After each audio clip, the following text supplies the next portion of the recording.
Bonjour, je m'appelle Ludovic Alexandre Vidal, je suis l'auteur du livret et des paroles des aventures de Tom Sawyer. Et moi je m'appelle Julien Salvia et je suis le compositeur du spectacle.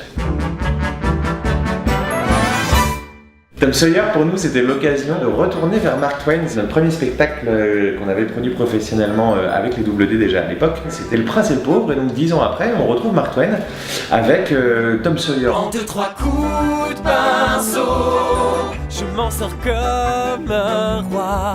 Tom Sawyer, c'est une très belle histoire d'amitié entre Tom Sawyer et Huckleberry Finn. Et on s'est dit qu'on pouvait tous les deux s'identifier à ça.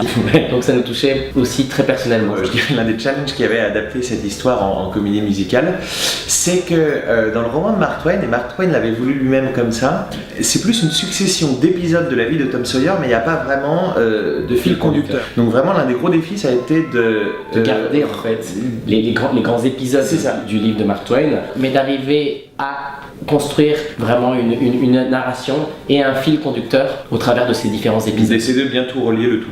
Ici pour Tom Sawyer, je me suis inspiré pas mal des comédies musicales des années 40, 50 qui parlent de l'Amérique profonde comme Oklahoma par exemple, ou encore Annie Get Your Gun, parce que j'avais envie en fait que ce Tom Sawyer soit un peu un hommage aux comédies musicales de l'âge d'or. Saint-Pétersbourg, Mississippi, oui ton fleuve s'écoule au rythme de nos vies, tout paraît calme et pourtant sachez ceci, il s'en passe le long du Mississippi.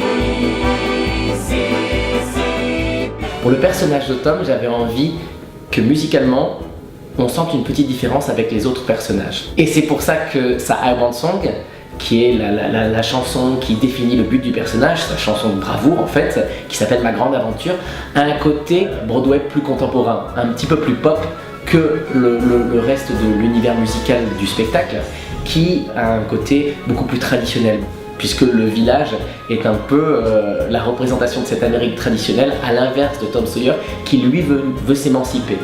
Moi seul de mes propres ailes, je m'élance à vive allure pour pouvoir faire de ma vie ma grande aventure. Au même titre que Huckleberry Finn, a un côté beaucoup plus jazzy, parce que c'est un personnage qui roule un peu des mécaniques, qui est vraiment cool, et qui est justement un petit peu l'idole de Tom Sawyer, puisque c'est ce qu'il voudrait finalement devenir. Croix de bois, croix de fer.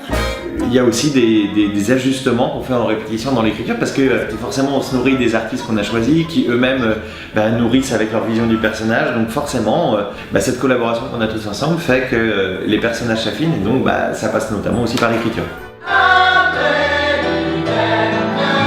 On a voulu un spectacle très musical, non seulement bien sûr par les chansons, puisque c'est une comédie musicale, mais aussi avec beaucoup d'underscore, c'est-à-dire beaucoup de musique de scène, un peu à l'image d'un film. Ça nous a beaucoup fait penser à tous ces films des années 80, type les Goonies, E.T., toutes ces choses-là, et qui sont elles-mêmes justement particulièrement underscorées. Pourquoi t'as fait ça?